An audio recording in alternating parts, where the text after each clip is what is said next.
Gaurkoan ametsa abesbatzaren egoitzara gerturatu gara eta aitzaki berezi bat izango dugu horretarako izan ere haien jardunaren barnean, jada ezaguna den jardunaren barnean, oraingoan abesbatza berri bat sortu dutelako, hain zuzen ere ganbera abesbatza bat izango dela eta pixka bat honen arrazoiak ezagutzeko gerturatu gara bertara.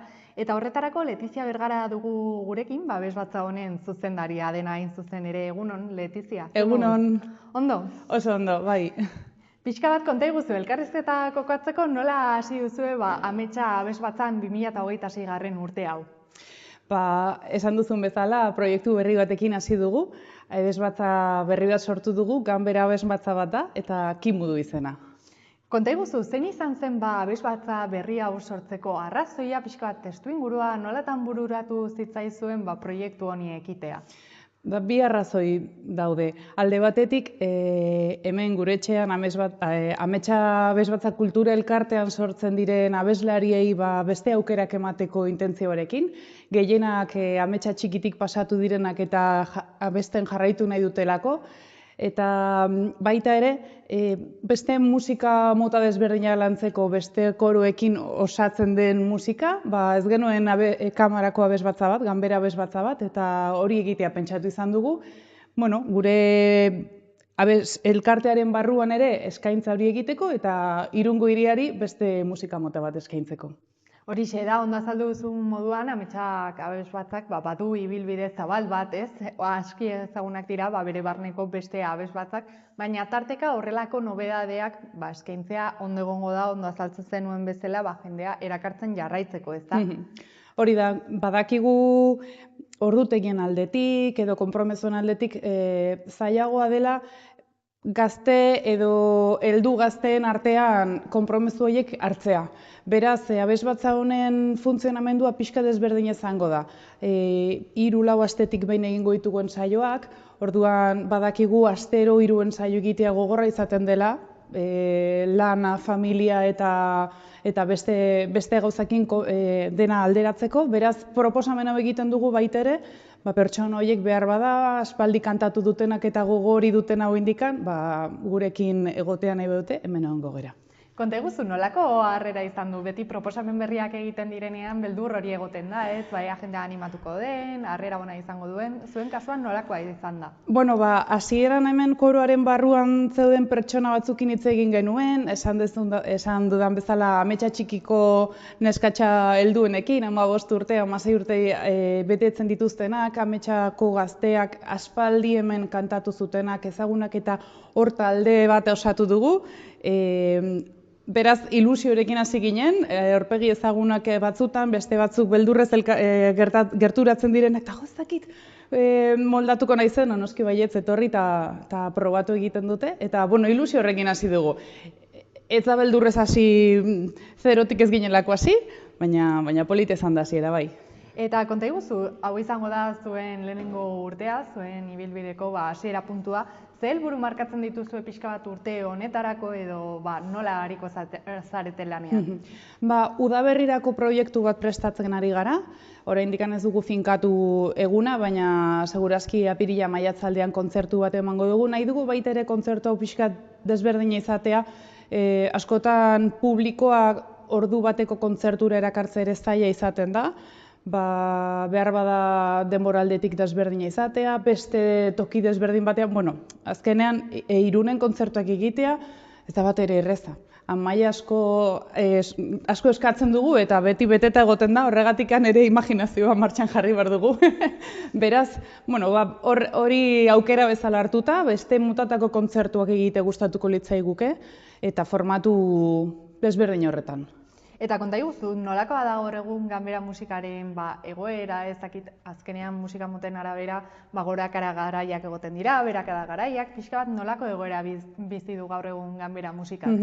Nik esango nuke abesbatza munduaren egoera berdinen dagoela. Desberdintasuna izan daiteke ametsa abesbatzak askotan orkestarekin egiten du lana eta ganbera musikak suposatzen du partaide gutxiago egon daitezkela eta askotan instrumentu gutxiagorekin lan egiten dela, beraz alde horretatik errezagoa da mugitzea, kontzertu bat egitea, alde batetik bestera mugitzea, edo Irunen bertan esaten genuen bezala, edo zein toki txiki batean kontzertu bat egitea errezago izan daiteke. Repertoari aldetik, asko mugitzen da. Dena bezala, lan guztiak bezala, eguneratuta egon behar da, konpositoriak eskerrak denak daudela lanen egunero eta musika polita dago aukeratzeko. Bikain, eta konta iguzu ez dakit, oraindik abesbatza berri honetara batzeko aukerarik dagoen, norbaitek elkarrizketa hau ikusita kantatzeko gogo hori berpiztuko balitzaio, aukerarik aldun izena emateko, baldintza minimo batzuk bete behar diren, hau da kantatzeaz zeo zer jakin behar den, edo pixka bat nola zaudeten? Edo nor baldin badago kantatzeko gogoarekin, nik esango nioke ametsa abesbatzara etortzea. Hemen elkartean seguru izango dugula beretzako tartea, txiki, heldu, gazte, denentzako badugu abesbatza eta kantatzeko aukera, eta zehazki ganbera talde berri honetan bai eskatzen dugu musika pixkat ezagutzea, ez dugu titulaziorik eskatzen noski, baina behar bada garai batean igual kantatu duten pertsonak, edo musika pixkat dakitenak, partiturak irakurtzen dakitenak, gerturatu daitezela. Estreinaldia aipatuko dugu, Gabonetako kontzertuan egin zenutela, imaginatzen dut, berezia izango zela, ez da? Bai, abenduak 28an izan zen, Ametsa Elkartearen Gabonetako kontzertua, eta hor bi abesti kantatu genituen. Oso polita izan zen, berriz ere zirrar hori sentitzea, zerbait berri egiten dugula, hainbeste urtez, nik 25 urte daramatzat abesbatza zuzentzen, eta Ametsa Elkarteak, pentsa, 70 urte baino gehiago ditula, beraz zerbait berria sortzea ere oso polita da, ilusioarekin ikusi ditu nire abeslariak eta publikoa, beraz oso oroitzapen polita dugu horretaz. Horixe da, publikoa aipatu duzu, ez dakit publikoarentzat ere pizgarri berezia izango dela, ez? Ametsaren aldetik ere ikustea noizbait berritasunak gehitzen direla, pixka bat gauza berriak egiteko saiakera hori egiten dela, ez? Nola hartu zuten? Bai, nik uste dut, publiko alde batetik pixka eta harritu zela proposamen hau egin genuenean, hasieran, eta gero pozik hartu zuten, gustora, esaten duzuna, eskaintza berritzea ona da, eta pixkanaka gauzatxo bat aldatzeak suposatzen du denborarekin gauza asko aldatzeak, ez?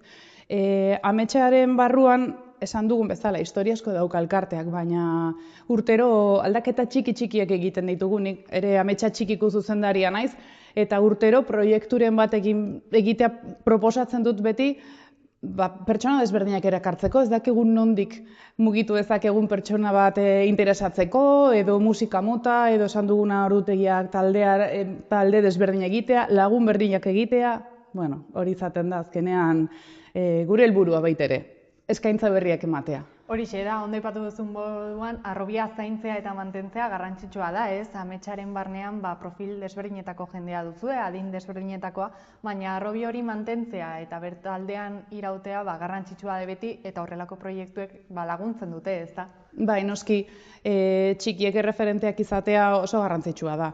Eta beraiek egiten duten ekintza hori ez dela ero batzuk egiten duguna ikustea baita ere. Aurten pozik gaude, 7-8 neska mutiko berri etorri dira, guretzako garrantzitsua da 20rekin ginelako, eta noski edonor etorri daiteke baita ere, lehen esan dugun bezala, baina pixkanaka taldea zabaltza importantea da, eta uste dugu gainera harrobia dela gure oinarria. Beste ekintzatan ez dago dutarik, kirolean harrobia oso handia da, eta normala da, eta gero, azkenean jokalari perfektuak ateratzen dira, hoberenak, ez? Baina gure kasuan zergatik ez hori, probatu nahi dugu, hori nahi dugu, aurra asko egotea, ikusten duzut hemen aulkia asko daudela libre gure egoitzan, eta gonbidatzen ditugu guztiak etortzera. Eta amaitzeko konta iguzu, 2026 urtearen hasieran gaude, beti urte hasieran urtera begirako helburuak finkatzen dira, erronkak pixka bat ezakit zeintzuk izango diren zuentzat datarik esanguratsuenak edo urte honetara begira buruari jartzen dizkiozuen erronka horiek. Esan dizut, Kimu abesbatza berriak izango dugu udaberrian kontzertu bat, gero orain jarri berri dugun ere data izaten da jaietako kontzertua, San Martziale jaietan inguruan egiten dugun kontzertua, hori koru guztiekin batera parte hartuko duguna, eta, bueno, finkatu gabekoa, baina gabonetan ere egiten dugun kontzertua. Espero dugu urri azaro aldean ere zerbait berezi egin ahal izatea, hori Kimurekin. Ametsa Txikirekin adibidez izaten dugu kontzertu pedagogikoa, apirilean izango da, Irungo haur guztientzako, 4. mailako haur guztientzako izaten den kontzertua eskolatik etortzen dira, eta horra mailan egiten ditugu 2 saio, izaten dira hori bai izaten dela emozionantea eta berezia beraientzat, guretzat, eta gero behar bada beste inguruko abesbatza itxi gabe dukagu, baina abesbatzarekin igual elkartruke bat, baina esan duguna haurrak kantatzera gonbidatzeko intentziorekin baita egin dezakegun ekimen bat. Bikain, mila esker Letizia kontatutako guztiarengatik eta hemendik jendea animatzen dugu zuengana gerturatzera eta zuekin batera musikaz disfrutatzera, beraz, mila esker. Eskerrik asko zuei.